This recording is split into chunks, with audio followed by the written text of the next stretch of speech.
श्री शिवाय दोस्तों, 14 जुलाई 2025 सोमवार श्रावण चतुर्थी तिथि सावन मास के पहले सोमवार की रात घर में इस जगह पर जला दे 2 दीपक। शिव जी महाराज के आशीर्वाद से जीवन के हर कष्टों से तुरंत मिल जाएगी आपको मुक्ति, आपकी हर मनोकामना होगी पूरी और दोस्तों खुशियों से भर जाएगा आपका घर, बन जाओगे आप करोड़पति। क्योंकि दोस्तों इस बार सोमवार श्रावण चतुर्थी तिथि के दिन बहुत सारे शुभ योगों का निर्माण हो रहा है जो कि कई वर्षों आया है। इसीलिए दोस्तों इस दिन का महत्व बहुत ही ज्यादा बड़ा होता है और इस दिन आप लोगों को यह एक दीपक वाला उपाय जरूर करना चाहिए जो कि पंडित जी ने अपनी अभी की ही कथा में यहां पर बताया हुआ है। तो दोस्तों इस उपाय को आपको कैसे करना है, कब करना है, कहां पर करना है और उपाय को करते समय आपको किन किन बातों का ध्यान रखना है, ये सारी जानकारी हम आपको इस वीडियो में देंगे।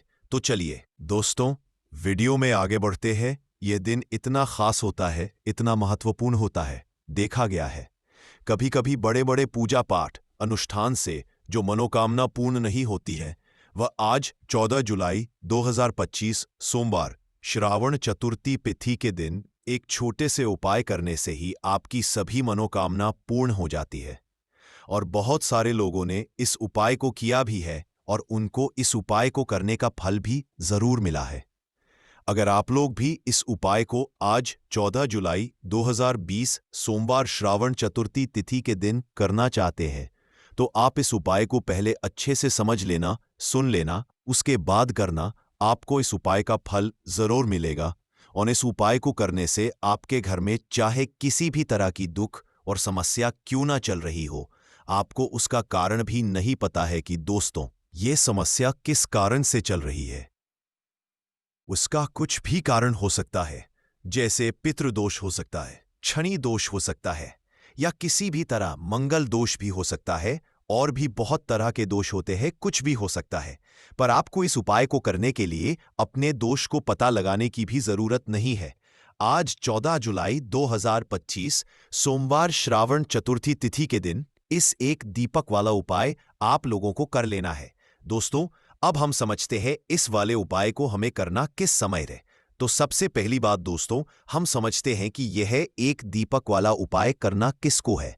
तो देखिए पर सीधी सी बात है कि ये एक दीपक वाला उपाय जो उपाय है ये किस लिए किया जा रहा है। ये मनोकामना को पूर्ण करने के लिए किया जा रहा है या आपके जीवन में जो दुख और परेशानियां हैं उनको दूर करने के लिए किया जा रहा है, या आपका कोई बड़ा काम है जो कि नहीं हो पा रहा है, आप उसके लिए इस उपाय को कर सकते हो। तो सीधी सी बात यह है कि आप अपनी किसी भी तरह की मनोकामना के लिए इस वाले उपाय को कर सकते हो।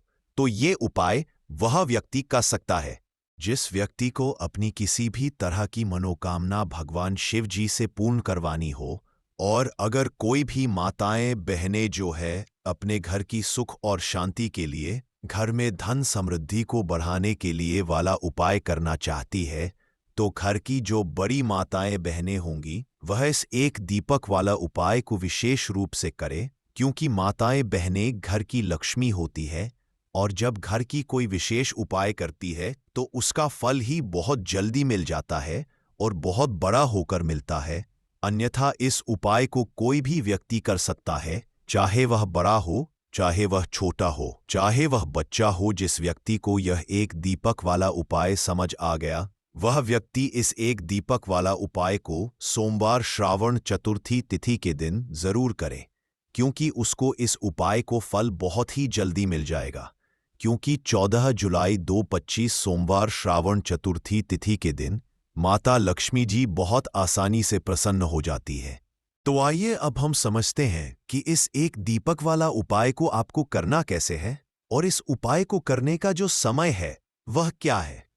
तो देखिए 14 जुलाई 2025 सोमवार श्रावण चतुर्थी तिथि के दिन किए जाने वाले यह एक दीपक वाला जो उपाय है, यह मुख्य रूप से सुबह का समय, प्रातः काल का समय होगा। किस समय होगा? सुबह का समय होगा। आपको कोशिश यही करनी है कि सुबह के समय हम इस एक दीपक वाला जो उपाय को कर लें।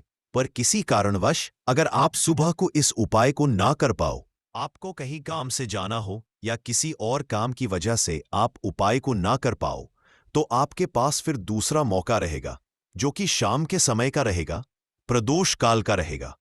अब दोस्तों, प्रदोष काल का समय भी एक बहुत ही लोगों के मन में प्रश्न बन जाता है कि दोस्तों ये समय होता कब है, कितने बजे से लेकर बजे ये समय होता है। ताकि हमें उपाय के लिए जो है करने का समय पता लग जाए, तो हम आपको बता दें प्रदोष काल का जो एक समय होता है, शाम का समय, वह होता है शाम के 6 बजे से लेकर शाम के 7 बजे के बीच का। इस समय के बीच में आप उपाय को करेंगे तो आपको उस उपाय का जरूर फल मिलेगा। तो शाम के 6 बजे से लेकर शाम के 7 बजे के बीच में आप लोग इस एक दीपक वाला जो उपाय को कर सकते हो। तो भैया बहुत लोग यहां पर ये प्रश्न भी जरूर करेंगे कि दोस्तों हम तो नौकरी पर जाते हैं, हम अपनी ड्यूटी पर जाते हैं और आने में हमें देर हो जाती है, तो उस जगह पर हमें क्या करना चाहिए? तो देखिए, उन लोगों को भी टेंशन लेने की जरूरत नहीं है। अगर आप लोग इस उपाय को शाम के समय प्रदोष काल में कर रहे हैं और अगर आप आने में देरी भी हो जाती है, आपको आने में 7 बजे तक आप नहीं पहुंच पाते हो, तो दोस्तों आप 7 या रात 8 बजे तक भी अगर उपाय को करोगे तो भी चल, और अगर इससे भी थोड़ा देर हो जाती तो भी आप उपाय को कर सकते हो, क्योंकि 14 जुलाई 2025 यह दिन बहुत ही कम आता है पूरे साल भर में एक बार। इसलिए जब आपको मकान मिल जाए, जब आप इस उपाय को जरूर कर लेना। कोई भी उपाय हो, आप कभी भी कर सकते हो। सोमवार श्रावण चतुर्थी तिथि के दिन बस कोशिश करना कि समय के थोड़ा मतलब अंतर्गत ही कर लो। पर किसी कारणवश अगर ना कर पाओ तो फिर आप थोड़ा देरी से भी कर सकते हो, आपको उपाय का जरूर मिलेगा। पूज्य गुरुजी ने कहा कि जब भी सोमवार श्रावण चतुर्थी तिथि का दिन पड़े तो आपको सिर्फ और सिर्फ यह एक दीपक वाला उपाय करना है।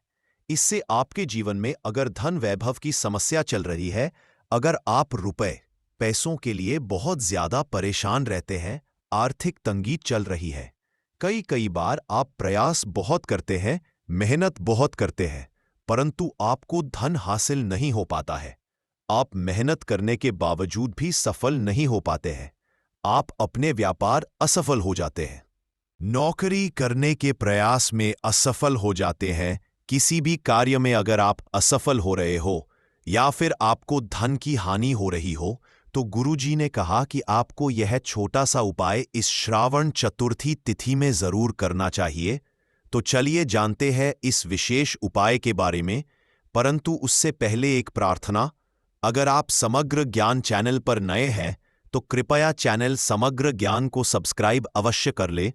आज का यह वीडियो बहुत ही खास होने वाला है, क्योंकि सोमवार श्रावण चतुर्थी तिथि में किए जाने वाले 3 विशेष उपाय आज आपको इस वीडियो में बताए जाएंगे। यह उपाय आप अपनी समस्या के अनुसार कर सकते हैं। इन उपायों में आपको धन हासिली के उपाय बताए जाएंगे, आपकी मनोकामना पूर्ति के उपाय बताए जाएंगे। जीवन में किसी भी तरह के संकट चल रहे हैं, समस्याएं चल रही है, तो उनको दूर करने के उपाय बताए जाएंगे। चलिए है पूज्य गुरुजी द्वारा बताए गए सबसे पहले उपाय के बारे में। इस उपाय के लिए आपको सबसे पहले जरूरत पड़ेगी एक दीपक और 2 लौंग कि अब यह एक दीपक और 2 लौंग आज सोमवार श्रावण चतुर्थी तिथि की रात घर में इस जगह पर जला देगी। बड़े से बड़ा शत्रु भी घुटने टेक देगा और आप 1 महीने के अंदर अंदर करोड़पति बन जाओगे। क्योंकि दोस्तों आज की वीडियो बहुत ही खास है, विशेषकर उन लोगों के लिए जो अपने शत्रुओं से बहुत ज्यादा परेशान रहते हैं या फिर जिनको बहुत ज्यादा लगती है, जिनके घर में नजर दोस्त बहुत है, जिनके शत्रु उनके पीछे पड़े हुए हैं। शत्रुओं ने इतना परेशान कर दिया है कि घर में धन की बर्बादी लगी हुई है, घर में पैसे को लेकर बहुत परेशानियां हैं, घर में आए दिन कुछ ना कुछ हो रहा है। अब देखिए, शत्रु जब किसी व्यक्ति के उसे परेशान करते हैं, तो व्यक्ति अपने जीवन में बहुत ज्यादा दुखी रहता है। हमारे जीवन में 2 तरह के शत्रु होते हैं। एक व्यक्ति वो जो सामने से हम पर वार करता है और हमें पता होता कि ये व्यक्ति हमारा शत्रु है, और एक होते हैं गुप्त शत्रु। गुप्त शत्रु बहुत खतरनाक होते हैं, क्योंकि ये कुछ ना कुछ ऐसा करते हैं जिससे कि जीवन में कष्ट, दुख, तकलीफें जो है ये बहुत बढ़ जाती हैं। अब आपको बता दें कि कपूर जो होता है यह ना सिर्फ आपके शत्रुओं से आपको छुटकारा दिलाता है, धन से जुड़ी समस्याओं को भी आपके जीवन से दूर करने का काम करता है। अगर आपके घर में कोई भी नेगेटिव एनर्जी है, कोई नकारात्मक ऊर्जा है, कोई नजर दोष है, कोई बड़ी बुरी शक्ति है, कुछ भी ऐसा आपके घर में है, उसे कपूर तुरंत दूर करता है। क्योंकि जो कपूर होता है, इसके अंदर सकारात्मक ऊर्जा बहुत ज्यादा होती है और ऐसे ही कपूर आप अपने घर में जलाते हैं। ऐसा समझ लीजिए कि जितनी भी नजर दोष है, बुरी शक्तियां हैं, वो घर से दूर हो जाती हैं और आपके दुश्मन जो होते हैं उनके पसीने छूटने लगते हैं। मतलब आपके शत्रु चाहे कितने भी ताकतवर क्यों ना हो, चाहे कितनी भी कोशिश कर ले कि आपको नुकसान पहुंचाना है, आपके साथ कुछ बुरा करना है, उनकी सारी बेकार हो जाती है जब आप कपूर अपने घर में जलाते हैं। देखिए, अब आपको बता दें कि कपूर जो होता है ये ना सिर्फ आपके शत्रुओं से आपको छुटकारा दिलाता है, धन से जुड़ी समस्याओं को भी आपके जीवन से दूर करने का काम करता है। अगर आपके घर में कोई भी नेगेटिव एनर्जी है, कोई नकारात्मक ऊर्जा है, कोई नजर दोष है, कोई बड़ी बुरी शक्ति है, कुछ भी ऐसा आपके घर में है, उसे कपूर तुरंत दूर करता है। क्योंकि जो कपूर होता है, इसके अंदर सकारात्मक ऊर्जा बहुत ज्यादा होती है और ऐसे ही कपूर आप अपने घर में जलाते हैं। ऐसा समझ लीजिए कि जितनी भी नजर दोष है, बुरी शक्तियां हैं, वह घर से दूर हो जाती है और आपके दुश्मन जो होते हैं उनके पसीने छूटने लगते हैं। मतलब आपके शत्रु चाहे कितने भी ताकतवर क्यों ना हो, चाहे कितनी भी कोशिश कर ले कि आपको नुकसान पहुंचाना है, आपके साथ कुछ बुरा करना रहे, उनकी सारी बेकार हो जाती है जब आप कपूर अपने घर में जलाते हैं। देखिए, कपूर कोई साधारण चीज नहीं होती है। जितना छोटा यह कपूर होता है, इसके लाभ और इसके चमत्कार उतने ही ज्यादा बड़े होते हैं। आपको बता दें कि जो कपूर होता है, यह आपकी एक समस्या को दूर नहीं करता है। आपके जीवन में जितने भी दुख है, कष्ट हैं, चाहे तो वह पैसे को लेकर है, चाहे बीमारियों को लेकर है, किसी ने कुछ करा दिया है, घर में कोई बुरी शक्ति है, ऐसा समझ लीजिए हर समस्या का आपको कपूर से मिल जाता है, कपूर के उपाय से मिल जाता है। इसी के साथ आपको बता दें कि जब भी आप कपूर के उपाय करते हैं, अपने घर में कपूर जलाते हैं, आपके घर में देवी देवताओं का वास होता है, आपके घर में धन की देवी माता लक्ष्मी का वास होता है। क्योंकि जो लौंग और कपूर होता है, कपूर और लौंग के उपाय भी बहुत चमत्कारी होते हैं कि आप जब भी लौंग और कपूर अपने घर में जलाएंगे या कपूर अपने घर में जलाएंगे तो के घर में सकारात्मक ऊर्जा हर तरफ फैलती है और बढ़ जाती है, जिससे आपके घर में अगर कोई भी नकारात्मक ऊर्जा है, कोई बुरी शक्ति है, वो तुरंत आपके घर से दूर होती है। साथ ही साथ सोमवार का जो दिन होता है, ये संकट मोचन हनुमान जी को समर्पित होता है, बजरंग बली को समर्पित होता है। और आप सभी जानते हैं कि जो बजरंग बली है, जो संकट मोचन हनुमान जी है, इनका नाम ही संकट मोचन है। तो आपके जीवन के जितने भी दुख हैं, संकट हैं, चाहे पैसे को लेकर है, कोई भी संकट आपके जीवन का है, उसे समझ लीजिए कि बजरंग बली ही दूर करेंगे। अब बजरंग बली जब किसी के जीवन में दुखों को, कष्टों को दूर करने आते हैं, तो उसके जीवन से एक दुख नहीं, उसके जीवन से सारे दुखों को वह दूर कर देते हैं। आप उनसे एक कष्ट कहेंगे ना, तो आपके जीवन के सारे कष्टों को दूर करने वो आ जाते हैं। उन्होंने भगवान राम के कष्टों को भी दूर किया था, आप सभी जानते हैं, और आपके जीवन कष्टों को भी बजरंग बली ही दूर करेंगे। और ऐसा समझ लीजिए कि इनकी कृपा जब किसी पर होती, तो दुश्मन चाहे कितना भी बड़ा क्यों ना हो, आपका बाल विवाह का नहीं कर पाता है, मतलब आपका कुछ नहीं बिगाड़ पाता है। जब इनकी कृपा साथ होती है, तो सोमवार के दिन आपको ये लौंग और कपूर का उपाय अपने घर पर करना है। कपूर आपको अपने घर पर कैसे जलाना है, ये हम आपको आज की वीडियो में बताएंगे। तो देखिए आपको यहां पर क्या करना है। 5 लौंग लेनी है, ठीक है ना? 5 लौंग लेंगे, साथ ही साथ आपको यहां पर लेने हैं 3 कपूर के टुकड़े, छोटे छोटे से कपूर के टुकड़े 3 लेंगे, 5 लौंग लेंगे। आपको क्या करना है कि अपने घर के मंदिर में हनुमान जी की कोई मूर्ति है, प्रतिमा है, वहां पर आपको बैठ जाना है। ये उपाय आपको सोमवार के दिन शाम के समय में करना है, ठीक है ना? बैठ जाएंगे।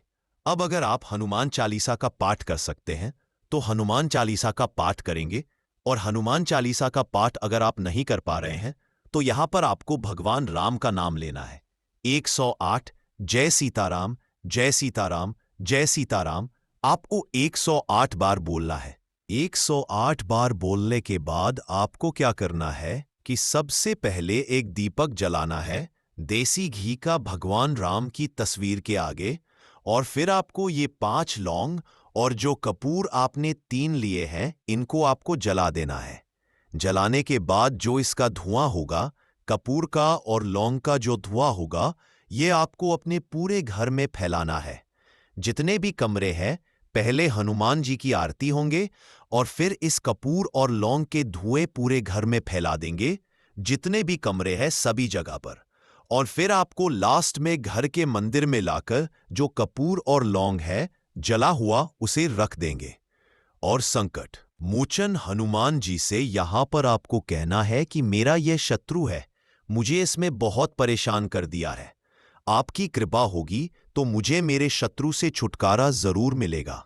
फिर आपको क्या करना है कि हनुमान से प्रार्थना कर लेनी है, और जब वो लौंग और कपूर ठंडा हो जाएगा, कपूर तोड़ जाएगा, लौंग जो होगी उसकी राख जो होगी उसे आपको लेना है और जल में मिला देना है। जल में मिलाने के बाद उस जल का छिड़काव आपको अपने घर में मुख्य द्वार पर करना है। बाहर की तरफ और अंदर की तरफ दोनों तरफ आपको उस जल का छिड़काव करना है। यहां पर इस लौंग की जो राख है जिसका छिड़काव आप पानी में डालकर कर रहे हैं, देखिए आपके जो शत्रु हैं अगर वह आपके घर में कुछ ऐसा करने की सोच रहे हैं तो कर नहीं पाएंगे। दूसरी चीज, अगर आपके घर में कुछ है ऐसा जिसकी वजह से घर में पैसे की कमी है, जिसकी वजह से धन नहीं आ रहा है, जिसकी वजह से आपके घर में दुर्घटनाएं हो रही हैं, तो आज की जो वीडियो है बहुत ही सुंदर है, ज्ञानवर्धक जानकारी है। इस वीडियो को अपने फायदे के लिए जरूर पूरा देखना है, क्योंकि अधूरा ज्ञान पापा है, हमेशा अधूरा फल ही देगा और भगवान शिव जी का अपमान भी माना जाएगा। इसलिए सावन के शुभ अवसर पर वीडियो को अंत तक जरूर देखें और कमेंट में अपनी राशि जरूर डाल दीजिए। यदि हमारे पास कोई उपाय होगा तो वह आकर हम आपके कमेंट के रिप्लाई में जरूर बताएंगे। सावन के महीने की विशेष महत्व कुछ इस तरह से है। दोस्तों, सावन के महीने में ही समुद्र मंथन हुआ था। सावन के महीने में ही माता लक्ष्मी उत्पन्न हुई थी और माता लक्ष्मी को धन की देवी का दर्जा सावन के महीने में ही प्राप्त हुआ था। सावन के महीने में ही भगवान भोलेनाथ जी भूलोक पर आ जाते हैं, और भूलोक पर जिनके घर पर यथावत शिवलिंग रखा हुआ होता है तो उनके घर में भगवान आशंकित जरूर आते हैं। दोस्तों, इस माह में भगवान विष्णु योग निद्रा में चले जाते हैं तो सृष्टि का जो भार होता है वह भगवान भोलेनाथ संभालते हैं। तो आज की जो वीडियो का विषय है बहुत ही सुंदर है कि इस वृक्ष पर बांधे 2 जोड़ा हरी चूड़ी, आपकी हर इच्छा शीघ्र ही पूर्ण होगी।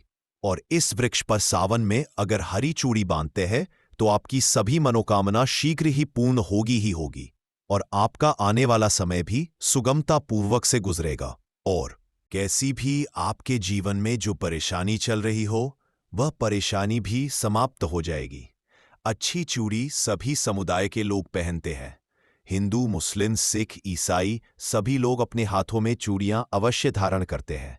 कोई इसे बैंगल्स बोलता है तो कोई इसे करें तो कोई इसे चूड़ी आदि बोलता है, लेकिन चूड़ी का महत्व सर्वप्रिय है।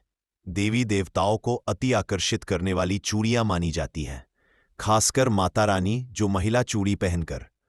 दोस्तों, अगर आप भी भोलेनाथ जी के सच्चे भक्त हैं तो कमेंट बॉक्स में ओम नमः शिवाय जरूर लिखना, और अगर आप भोलेनाथ से प्यार करते हैं तो एक लाइक जरूर करेंगे।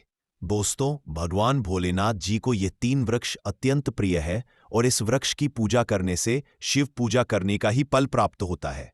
दोस्तों, इस वृक्ष के बारे में शास्त्रों में यह भी कहा जाता है कि मनुष्य जाति के जन्म कल्याण के लिए स्वयं भगवान भोलेनाथ एवं माता पार्वती इन वृक्षों के रूप में भूलोक पर अवतरित हुए थे, अर्थात भूलोक पर जन्म लिया था।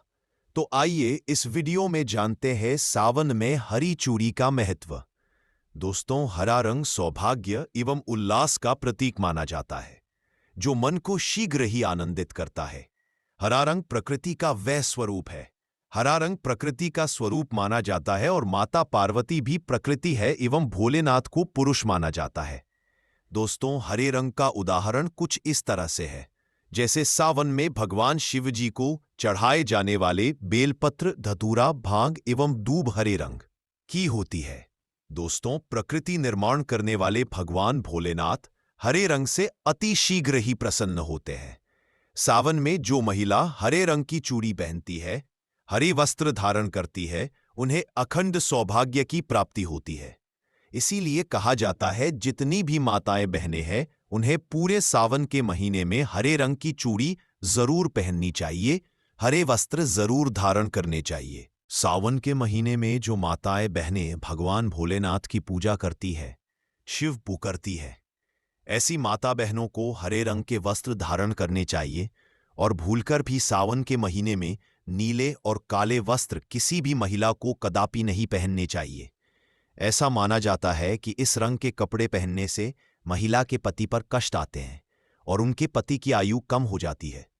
तो दोस्तों, इस वृक्ष पर किसी भी सावन सोमवार के दिन या सावन में किसी भी समय जरूर बांधें। हरी चूड़ी, दुर्भाग्य आपका सौभाग्य में बदल जाएगा भी। आपके ऊपर परेशानी हो, गरीबी हो, कष्ट हो, कर्ज हो, तकलीफ हो, जीवन में जो परेशानी हो, वह सारी समस्याएं समाप्त हो जाएंगी। दोस्तों, केवल एक ही सोमवार के दिन अगर आप यह उपाय करते हैं, हरी चूड़ी इस वृक्ष पर बांधते हैं, तो आपके जन्म जन्मांतर की गरीबी भी मिट जाती है और शीघ्र ही आपके एक ही सोमवार के दिन यह उपाय करने से मनोकामना पूर्ण होगी। तो दोस्तों, वह वृक्ष कौन से है, आइए जानते हैं। प्रथम वृक्ष है शमी का वृक्ष। शमी के वृक्ष के बारे में ध्यान से सुनिए। तो शम का वृक्ष माता पार्वती का एवं भगवान भोलेनाथ जी का मिश्रित स्वरूप कहा जाता है। इसलिए दोस्तों, शमी के वृक्ष को उमाश्वर वृक्ष भी कहा जाता है। पूरे सावन भर शम के वृक्ष पर माता पार्वती एवं भगवान भोलेनाथ जी का वास माना जाता है। सावन के महीने में गोदली बेला पर प्रदोष काल के समय, अर्थात दोस्तों जब ना ही दिन हो और ना ही रात, अर्थात संध्या काल के समय, तो इस वृक्ष को संध्या काल के समय में गोदली बेला में या फिर प्रदोष समय में इस वृक्ष को छूने से पाप, दोष, कष्ट एवं परेशानी केवल सावन के महीने में छूने मात्र से समाप्त हो जाती है। दोस्तों, सावन के पवित्र महीने में अगर शमी वृक्ष की जड़ पर कच्चा दूध डाला जाए, यह कायावा दाह है, तो भगवान शिव शीघ्र ही प्रसन्न होते हैं एवं माता पार्वती का ढेर सारा आशीर्वाद प्राप्त होता है। दोस्तों, शम के वृक्ष का महत्व कुछ इस तरह से है। भगवान राम रावण पर आक्रमण करने के पूर्व भगवान राम ने शमी वृक्ष की पूजा की थी और पांडवों ने अपने दिव्य हथियार भी शमी के वृक्ष के नीचे में दबाए थे। शमी का वृक्ष जिस घर में लगा होता है उस घर का कल्याण हो जाता है और उस घर में सभी तरह के भौतिक सुखवास माना जाता है।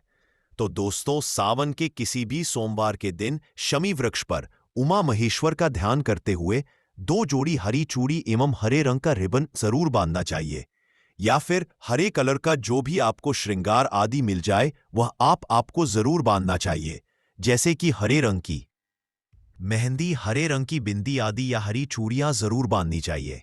दोस्तों, कैसी भी आपकी मनोकामना हो वह एक ही बार में पूर्ण हो जाएगी, क्योंकि इस खास समय पर यानी सावन के समय में भगवान शिव खास तौर पर वास करने आते हैं धरती पर और शमी के वृक्ष में स्थायी रूप से वास करते हैं।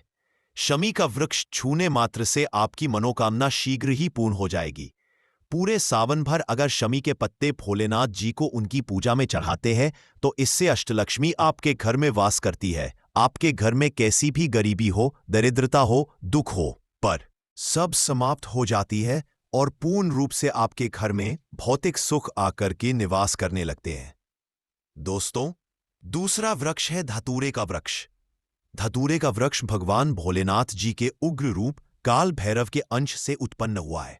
ऐसी मान्यता है कि शिवलिंग पर धतूरे के पत्ते या पुष्प फल चढ़ने से राहु, केतु एवं शनि के कुप्रभाव समाप्त होते हैं। धतूरे के वृक्ष पर सावन के किसी भी सोमवार के दिन अगर 2 जोड़ी हरी चूड़ी बांधे तो शत्रुओं से छुटकारा मिलता है एवं शत्रुओं का सर्वनाश होता है।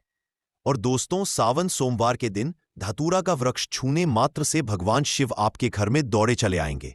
दोस्तों, अगर सावन के किसी भी शनिवार के दिन धतूरा के वृक्ष पर बाबा काल भैरव का ध्यान करते हुए हरी चूड़ी अगर बांधी जाए तो घर से भूत प्रेत बाधाएं सब नष्ट हो जाती है। भस्म हो जाती है। एवं छोटे से धतूरे की जड़ अगर घर के किसी भी कोने में छुपा दी जाए या घर में जमीन में गांठ दी जाए तो भूत प्रेत इत्यादि का वास घर में कभी नहीं होता है। घर से सभी बाधाएं शिव के वास होने से भाग जाती हैं। दोस्तों, जो तीसरा वृक्ष है वह है बेल का वृक्ष। अगर भगवान शिव को बेल पत्र ना चढ़ाया जाए तो सावन का व्रत अधूरा माना जाता है और बिना पत्र चढ़ाए ही शिवलिंग पर जल भी व्यर्थ हो जाता है। इसलिए जब भी आप भगवान शिव पर बेल पत्र चढ़ाएं तो 5 बेल पत्रों पर उसके ऊपर में श्री राम अवश्य लिखें। इससे भगवान शिव जल्दी और अत्यंत प्रसन्न हो जाते हैं।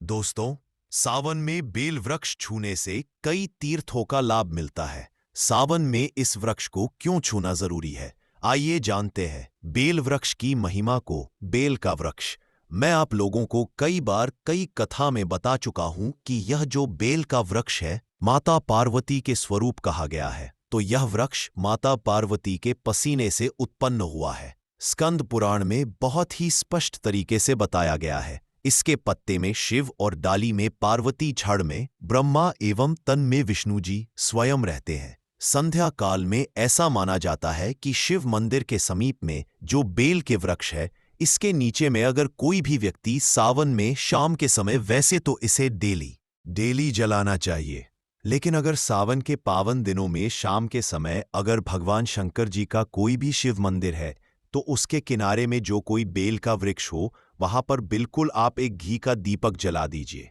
इसे बहुत ही उत्तम कहा गया है। वैसे अगर आप घी का दीपक जलाते हैं तो आपको धन, गुण एवं परम शिव भक्त की प्राप्ति होती है। दोस्तों, इस वृक्ष को छूने से पाप तत्काल नष्ट हो जाते हैं। कैसा भी आपके जीवन में पाप हो, दूर हो जाता है। तो आपको करना क्या है? देखिए, जो बेल का वृक्ष है इसे बहुत ही उत्तम कहा गया है। माता लक्ष्मी को भी बेल के वृक्ष का अवतार लेना पड़ा था। एक कथा के अनुसार, इसके बारे में मैं एक कथा भी बता दूंगा कि क्यों माता लक्ष्मी को बेल के रूप में बेल के वृक्ष में अवतरित होना पड़ा था। मैं इसके बारे में भी एक कथा भी आपको बता दूंगा। तो आपको सावन के पवित्र दिनों में बेल के वृक्ष के नीचे हो सके तो घी का दीपक जरूर जलाइएगा। घी का दीपक बहुत ही उत्तम कहा गया है। अन्य वृक्षों को जैसे आपने मक्खन चराया, बताशे का भोग लगाया, बेल के वृक्ष को माता पार्वती तथा भगवान शंकर का स्वरूप ही कहेंगे। बेल के वृक्ष की जो जड़ होती है, इसके जो मूल भाग होते हैं, इसमें समस्त तीर्थ आकर के निवास करते हैं। इसीलिए सावन के महीने में कहा जाता है, जो लोग अगर तीर्थ धाम नहीं जा सकते, तीर्थों के दर्शन नहीं कर पाते, तो ऐसे व्यक्ति बेल वृक्ष के नीचे में 1 महीने तक घी का दीपक जला लेते हैं। तो संपूर्ण जितने भी तीर्थ होते हैं, इसके घूमने का बराबर पुण्य की प्राप्ति होती है। मैं इसलिए सारी जानकारी, गुप्त रहस्य जानकारी बताता हूं, जिससे आप सभी दर्शकों को कल्याण हो, दर्शकों की बिल्कुल ही आध्यात्मिक उन्नति हो। सभी को धन की जरूरत नहीं होती, किसी को पुण्य की प्राप्ति की जरूरत होती है। कोई आध्यात्मिक उन्नति करना चाहते हैं, इसीलिए इस तरह के छोटे छोटे गुण भरे रहस्य जानकारी वीडियो में बता देता हूं। दोस्तों, अब करना क्या है? सावन के शुभ मंगल दिनों में इस वृक्ष को छूना है। माता पार्वती से प्रार्थना लगानी है कि हे माता पार्वती, आप ही शक्ति स्वरूपा हैं, लक्ष्मी है, धन की देवी है, आप ही संसार को चलाने वाली देवी है। इस तरह से प्रार्थना करते हुए इस वृक्ष को छूना है और बोलना है, मेरी गरीबी मिटाए माता, मेरी निर्धनता को मिटाए, मेरे जीवन में चल रही परेशानियां, सारी परेशानियों को दूर करें। इस तरह प्रार्थना करते हुए आपको 1 कपूर और 1 लौंग को भी जला देना है और एक काम जरूर करना है। जलाने के बाद इस वृक्ष को आपको बोलना है कि मैं भोग स्वरूप आपको धतूरे के पत्ते एवं धतूरे के फल समर्पित कर रहा हूं, आप स्वीकार करें। दोस्तों, इस वृक्ष की जड़ के नीचे में भी आपको धतूरे के फल एवं पुष्प है तो पुष्प भी रख सकते हैं, फिर पत्ते रख दीजिए और अब वृक्ष आपको छूना है, प्रार्थना करते हुए कि हमारी गरीबी मिटाए, हमारी निर्धनता मिटाए। बिल्कुल ही आपके जीवन में कभी गरीबी नहीं आएगी। और एक प्रार्थना जरूर करना है, किसी की हाय लग गई हो, बद्दुआ लग गई हो, किसी का दोष लगा हो, जिसके कारण हमारी आध्यात्मिक उन्नति नहीं हो पा रही हो, तो आप जो है हाय, बद्दुआ एवं किसी का दोष लगा हो, उसे तुरंत दूर करें। शनि राहु केतु का अगर दुष्ट प्रभाव लग रहा हो, नवग्रहों में से कोई नवग्रह हमें पीड़ित कर रहा हो, या फिर किसी भी हमारे पूर्वजों द्वारा किसी भी तरह का हमें पितृदोष लगा हो, क्योंकि पितृदोष लगने के कारण व्यक्ति की आत्मिक उन्नति भी नहीं हो पाती, तो आप बोलना कि समस्त तरह के दोषों को आप दूर करें, अपने अंदर में खींच लीजिए और आप हमें दोष मुक्त कर दीजिए। तो इस तरह से आपको यह प्रार्थना करनी है और एक काम आपको जरूर करना चाहिए। आपको सावन के समय धर्मशास्त्रों में कहा गया है, बहुत सारे लोग भी बताते हैं, हमारे गुरुजी भी कहा करते थे, सावन के दिन अगर बेल के वृक्ष की जड़ में मिश्रित युक्त मिश्री, जो मिश्री आती है खड़ी खड़ी, आप सभी दर्शकों को जरूर पता होगी, शक्कर टाइप की होती है, तो आपको मिश्री डाला हुआ दूध अगर आप इनकी जड़ में डालते हैं तो ऐसा कहा गया है कि ऐसा व्यक्ति कभी निर्धन नहीं होता। ऐसे व्यक्ति के जीवन से किसी भी तरह से अगर लक्ष्मी रुष्ट हो चुकी हो, ऐसे व्यक्ति पर मां लक्ष्मी भी प्रसन्न होती है। ऐसे व्यक्ति के जीवन में धन का अभाव नहीं होता। ऐसे व्यक्ति फिर निरोग रहते हैं, निरोग काया प्राप्त होती है। आप चाहते हैं तो यही क्रिया नियम के वृक्ष पर भी कर सकते हैं। नियम के वृक्ष पर माता लक्ष्मी निवास करती है, समस्त दैव शक्ति निवास करती है। नियम के वृक्ष में अगर आप जो है सावन के शुभ मंगल दिनों में आपको एक गिलास या फिर एक लोटे, सामर्थ्य के अनुसार तांबे के लोटे में आपको दूध डाल के इनके अंदर जो है अभिषेक करना चाहिए, इनकी जड़ में डालना चाहिए, लेकिन आपको मीठा दूध ही डालना है। मिश्री मिला हुआ दूध आपको चरना है, इनकी जड़ में डालना है और गरीबी मिटाने की प्रार्थना करनी है।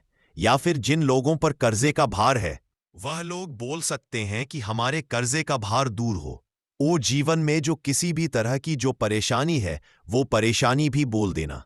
वो परेशानी तत्काल ये वृक्ष समाप्त करते हैं और आपको इसे छू करके आ जाना है। दोस्तों, सावन में आप इन वृक्षों को जरूर छुएं, आपका कायाकल्प हो जाएगा। भगवान शिव आपके ऊपर मेहरबान हो जाएंगे, आपकी भक्ति की कामना आराधना पूर्ण हो जाएगी। तो अगर आप महादेव की कृपा प्राप्त करना चाहते हैं और उन्हें अपने घर पर बुलाना चाहते हैं तो कमेंट बॉक्स में लिखें, भगवान शिव जी आपका स्वागत करेगा। दोस्तों, सावन का माह का इंतजार हर व्यक्ति इसीलिए करता है ताकि उसको भगवान भोलेनाथ का आशीर्वाद मिल सके। कहा गया है कि देवों के देव भगवान भोलेनाथ अगर किसी भी व्यक्ति को आशीर्वाद दे दें तो उस व्यक्ति का साक्षात काल भी आकर कुछ नहीं बिगाड़ पाता है। कि कैसे आप सावन के दिन, जो बहुत ही पावन दिन है, इस दिन भगवान भोलेनाथ को प्रसन्न कर सकते हैं, कैसे आपको भगवान भोलेनाथ का आशीर्वाद हासिल हो सकता है, और कैसे सावन के दिनों में शिवलिंग की आपको पूजा करनी है, वह भी खास उपाय करते हुए, कैसे आपको शिवलिंग पर क्या क्या चढ़ाना है और क्या क्या वहां से लेकर अपने घर पर वापस लेकर आना है, ताकि आपके घर पर अन्न और धन का भंडार कभी भी कम ना हो। देखिए दोस्तों, आपके जीवन में कितनी ही बड़ी परेशानी हो, कितनी ही बड़ी दिक्कत क्यों ना हो, मान लीजिए आपके जीवन में धन की समस्या है, मान लीजिए आप नौकरी की हासिली के लिए बहुत ही ज्यादा परेशान हो चुके हैं, आपके शत्रुओं ने आपको घेर लिया है, संतान की हासिली आपको हो नहीं पा रही है, तो एक बात का ध्यान रखिएगा दोस्तों, सावन का पावन दिन एक ऐसे दिन होते हैं जिस दिन कोई भी व्यक्ति अगर थोड़े से उपाय कर लेता है, भगवान भोलेनाथ की साक्षात पूजा कर लेता है, तो उस व्यक्ति की कितनी ही बड़ी मनोकामना हो, कितनी ही बड़ा कष्ट हो, वह खत्म हो जाता है और उसकी मनोकामना पूर्ण हो जाती है। दोस्तों, मान लीजिए आपके ऊपर कोई दोष लगा हुआ है, जैसे वास्तु दोष, शनि दोष, प्राकृति दोष या कोई भी दोष लगा हुआ है, तो आपको सावन सोमवार के दिन थोड़ी सी पूजा करनी है और आपका दोष खत्म हो जाएगा। आपके जीवन से सभी परेशानियां चली जाएंगी और आपके जीवन में जो धन आना बंद हो गया था, उसका आगमन वापस शुरू हो जाएगा। मान के चलिए आपके जीवन में कभी भी कोई परेशानी नहीं रहेगी। बस दोस्तों, आज की इस वीडियो को लास्ट तक देख लीजिए और मान के चलिए भगवान भोलेनाथ के आशीर्वाद से आपकी सभी मनोकामनाएं भी पूरी होंगी और आपके जीवन की सभी परेशानियां भी चली जाएंगी। देखिए, एक बात कही गई है कि जब भी हम भगवान भोलेनाथ की पूजा करते हैं, हमें धैर्य रखना चाहिए, विश्वास रखना चाहिए और श्रद्धा के साथ भगवान भोलेनाथ की पूजा करनी चाहिए, क्योंकि भगवान भोलेनाथ बहुत ही भोले हैं। वह किसी भी व्यक्ति की थोड़ी सी ही पूजा से, साधना से तुरंत ही प्रसन्न हो जाते हैं। इसीलिए दोस्तों, सावन सोमवार के दिन कुछ ऐसी चीजें हैं जो आपको अवश्य पता होनी चाहिए, क्योंकि सावन सोमवार के दिन अगर आप भगवान भोलेनाथ के सामने पूजा करने जा रहे हैं तो मान के चलिए दोस्तों, आपने अगर कोई गलती कर दी तो भगवान भोलेनाथ आपसे क्रोधित हो जाएंगे। और आपने सही तरीके से पूजा की होगी तो साक्षात आपको भगवान भोलेनाथ उसी दिन आशीर्वाद दे देंगे और उस दिन के बाद आपके जीवन में कभी कोई परेशानी नहीं आएगी। आपको हमें एक एक चीज बताने जा रहे हैं, इसलिए इस वीडियो को लास्ट तक देखिएगा। सबसे पहले आपको भगवान भोलेनाथ के मंदिर जाना होगा। यह जितने भी उपाय आपको बताए जाएंगे यह मंदिर के उपाय होंगे। देखिए, होता क्या है कि कई लोग हमसे पूछते हैं कि गुरुजी हमारे घर पर शिवलिंग है, क्या हम घर पर पूजा नहीं कर सकते हैं? तो इसका उत्तर है नहीं। दोस्तों, आपको मंदिर जाना पड़ेगा, क्योंकि मंदिर का जो शिवलिंग होता है और जो घर का शिवलिंग होता है इसमें बहुत ज्यादा फर्क होता है। जो मंदिर का शिवलिंग होता है दोस्तों, इसकी जो एनर्जी होती है वो आपके घर के शिवलिंग से करोड़ों गुना ज्यादा होती है। इसमें ऐसी सकारात्मक ऊर्जा होती है जिसके सामने अगर आप थोड़ी सी पूजा करते हैं तो तुरंत ही उसका फल आपको मिलता है और आपके जीवन की हर परेशानी चली जाती है।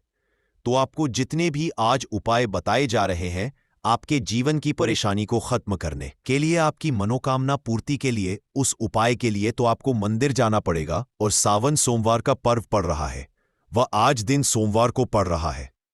तो यह दिन ऐसा है, इस दिन अगर आप मंदिर जाकर के भगवान भोलेनाथ की पूजा आराधना कर रहे हैं तो मान के चलिए दोस्तों, आपके जीवन में कभी कष्ट आ ही नहीं सकता। पूरे साल आपके घर पर अन्न धन का भंडार बना रहेगा। तो आपको क्या क्या ले जाना है वो कहीं पर लिख लीजिए, क्योंकि दोस्तों अगर आपने एक भी गलती कर दी तो आपकी पूजा संपन्न मानी नहीं जाएगी। दोस्तों, सबसे पहली चीज जो भगवान भोलेनाथ के लिए आपको जल ले जाना है सावन सोमवार के दिन। कई लोग हमसे यह कहते हैं कि गुरुजी जल जो है वो तो शिवालय में भी मिल जाता है, शिव मंदिर में मिल जाता है। तो नहीं दोस्तों, वहां का जल आप तभी चढ़ाएं ये जब कोई दिक्कत हो, वरना घर से ही जल ले जाना चाहिए। आखिर घर से जल क्यों ले जाया जाता है? इस खत्म हो जाएंगी, इसलिए घर से जल ले जाएगा। आप सबसे जरूरी चीज जो जल ले जा रहे हैं उसमें 2-4 बूंद गंगा जल जरूर डाल दीजिएगा, क्योंकि गंगा जल डाले बिना आपकी पूजा संपन्न नहीं मानी जाएगी। महाशिवरात्रि के दिन तो आपको जल ले जाना है, उसमें गंगा जल डाल करके दूसरा आपको 3 पत्ते वाला बेलपत्र ले जाना है। दोस्तों, बेलपत्र बहुत ही शुभ होता है। आपने अगर मान लीजिए एक तरफ 1000 कन्याओं को खाना खिलाया है, दूसरी तरफ भगवान भोलेनाथ को बेलपत्र चढ़ाया है, तो ये दोनों बराबर माने जाते हैं, इसलिए बेलपत्र जरूर ले जाएगा। तीसरा, आपको सफेद पुष्प ले जाना है। सफेद पुष्प भगवान भोलेनाथ को चढ़ाए जाते हैं, इसीलिए सफेद पुष्प पर भगवान भोलेनाथ के लिए आपको ले जाना है सावन सोमवार के दिन, ताकि भगवान भोलेनाथ का आशीर्वाद आपको मिल जाए, जिसके बाद आपके जीवन के हर परेशानी खत्म हो जाए। दोस्तों, सफेद चंदन ले जाना अनिवार्य होता है सावन सोमवार के दिन। और ध्यान रखिएगा दोस्तों कि भगवान भोलेनाथ को अगर आप दूध अर्पित करने जा रहे हैं तो एकदम कच्चा दूध होना चाहिए, पका हुआ दूध नहीं होना चाहिए, कच्चा दूध होना चाहिए। अब आपको अपने आप और क्या क्या ले जाना है देखिए। अगर आप चाहते हैं कि आपकी हर मनोकामना पूरी हो तो एक डिब्बा लीजिए, उसमें काली मिर्च भर कर ले जाइए। देखिए, बहुत ध्यान से सुनिए, जितनी आपको बातें बता रहे हैं, एक डिब्बे में काली मिर्च भर के एक लाल कपड़ा लीजिए, उसमें लौन कपूर, इसको मूली धागे से बांध करके आपको अपनी जेब में रख के ले जाना है। सिर्फ इतनी चीज आपको ले जानी है आज के दिन को। अब आपको पूजा कैसे करनी है चलिए आपको बताते हैं, बहुत ध्यान से लास्ट तक देखिएगा। और जितनी भी चीज आपको बताई जा रही है इन चीजों को आपको ले जाना है और शिवालय से वापस लेकर आना है अपने घर पर, ताकि आपको धन की हासिल हो सके, आपकी कोई भी मनोकामना हो वह पूर्ण हो जाए। भक्तों, आप पहले जाएंगे मंदिर। सबसे पहले आपको इस बात का ध्यान रखना है, मंदिर जाने से पहले ही काले या नीले कपड़े का धारण करके मंदिर ना जाए, वरना भगवान भोलेनाथ का आपको क्रोधित रूप देखना पड़ सकता है। सबसे पहले आपको यह करना है कि पतली भार बनाते हुए जल भगवान भोलेनाथ को अर्पित कर देना।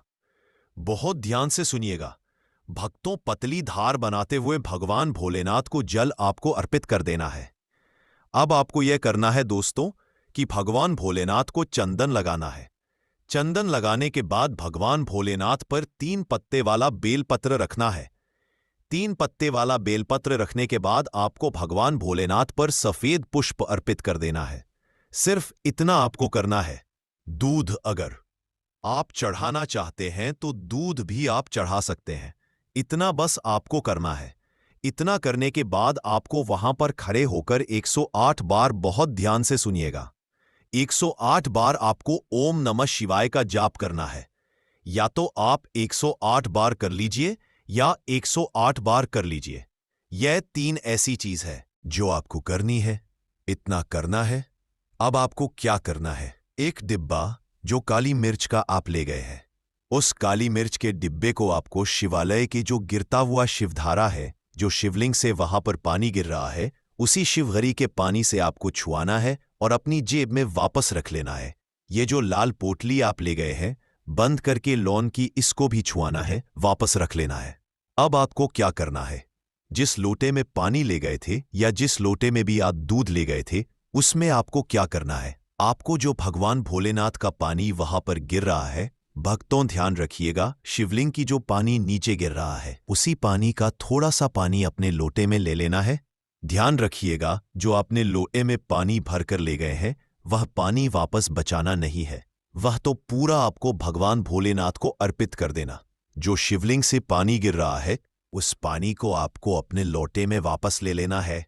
भक्तों मान लीजिए आप ये सोच रहे होंगे कि कई लोग वहां पर पानी चढ़ा रहे हैं, तो इस बात की आप चिंता ना करें, क्योंकि भगवान भोलेनाथ के शिवलिंग पर जब भी पानी चढ़ाया जाता है वह अमृत बन जाता है। कहा जाता है कई देवी देवता शिवलिंग के पास अदृश्य रूप में खड़े होते हैं ताकि शिवलिंग से गिर रहा पानी वह धारण कर सके। इतना पवित्र होता है शिवलिंग से गिरता हुआ पानी। तो शिवलिंग से गिरता हुआ पानी को आपको अपने लोटे में ले लेना। सिर्फ थोड़ी सी बूंदे ले लेनी है। अब आपको क्या करना है? आपको घर वापस आना है जो आपने लोटे में पानी लिया है। भक्तों, इसको घर पर आते ही घर के लोग जो है आपके, उनके ऊपर थोड़ा थोड़ा पानी छिड़क देना है। घर के हर कोने में पानी छिड़क देना है। घर के मुख्य द्वार पर पानी छिड़क दे। ना सिर्फ इतना आपको करना है, इतना आपने कर दिया। अब मान लीजिए पूरे साल आपके घर पर नकारात्मक शक्तियां नहीं आ पाएंगी। आपके घर पर कोई काला जादू, काली विद्या करवाने की कोशिश करेगा तो वह आपके घर पर नहीं कर पाएंगे। इससे आपके घर से नकारात्मक शक्तियां चली जाएंगी और सकारात्मक ऊर्जा आ जाएगी। ये जो अब काली मिर्च का भगवान भोलेनाथ जी के शिवलिंग से छुआ कर लाए हैं, इसको पूजा घर में रखें। ये जो काली मिर्च का डब्बा है आपके पास, इसे कभी भी आप किसी शुभ कार्य के लिए निकलें, जैसे मान लीजिए आप बिजनेस मीटिंग के लिए जा रहे हैं, नौकरी की हासिली के लिए जा रहे हैं, काली मिर्च घर के मुख्य द्वार से पहले रख के उसको कुचलते हुए निकालिए। मान के चलिए आपके काम में जो भी बाधा आने वाली होंगी, वह बाधाएं भगवान भोलेनाथ के आशीर्वाद से अपने आप है हट जाएंगी और आप जिस कार्य के लिए भी जाएंगे उस कार्य में आपको सफलता मिलेगी। दोस्तों, भगवान भोलेनाथ का यहां पर आपको साक्षात आशीर्वाद मिलेगा। सावन सोमवार के दिन और आपके जीवन से हर परेशानी चली जाएगी। सावन सोमवार की रात आप अपनी सभी तरह के बुरी अनिष्ट शक्तियों से छुटकारा पा सकते हैं। जो लोग भोलेनाथ माता पार्वती की पूजा करना चाहते हैं, वो इस दिन अपने घर पर पारद का शिवलिंग रख लीजिए। अभिमंत्रित होना चाहिए। जो भी शिवलिंग आप रखें, अच्छे से उनको मंत्रों द्वारा भी अभिमंत्रित करके रखें। स्फटिक हो, नर्मदेश्वर शिवलिंग हो, कोई भी रखिए, अच्छे से उनको भोलेनाथ को अपने घर पर ही पूजन कीजिए। एक लोटा जल चढ़ाकर, क्योंकि मंदिरों में बहुत भीड़ भाड़ होती है और सावन सोमवार पर यही भीड़ का नजारा बहुत ही खूबसूरत लगता है। कोने कोने में शिव भक्त है। अगर आप मंदिर में नहीं जा सके या ठीक से जल नहीं चढ़ा पाए तो घर में ही शांति से आप पूजन करें। गन्ने का रस हुआ, पंचामृत हुआ, इससे आप इस दिन भोलेनाथ का अभिषेक कीजिए। दूध, दही, घी, शहद, शक्कर, पंचामृत बनाकर के अभिषेक कीजिए। दोस्तों, फिर भोलेनाथ का श्रृंगार कीजिए। चंदन चढ़ाई, अक्षत चढ़ाई, जनेऊ अर्पित कीजिए। थोड़ा सा चंदन का इत्र, क्योंकि चंदन का इत्र विशेष रूप से शिव शंभू को बहुत प्रिय है, तो वह आप अर्पित कीजिए। उनके पसंदीदा पुष्प चढ़ाए आंकड़े की माला से उनका श्रृंगार कीजिए। दोस्तों, कनेर के सफेद पुष्प चढ़ाएं, कमल हुए, गुलाब हुए, बेल हुए।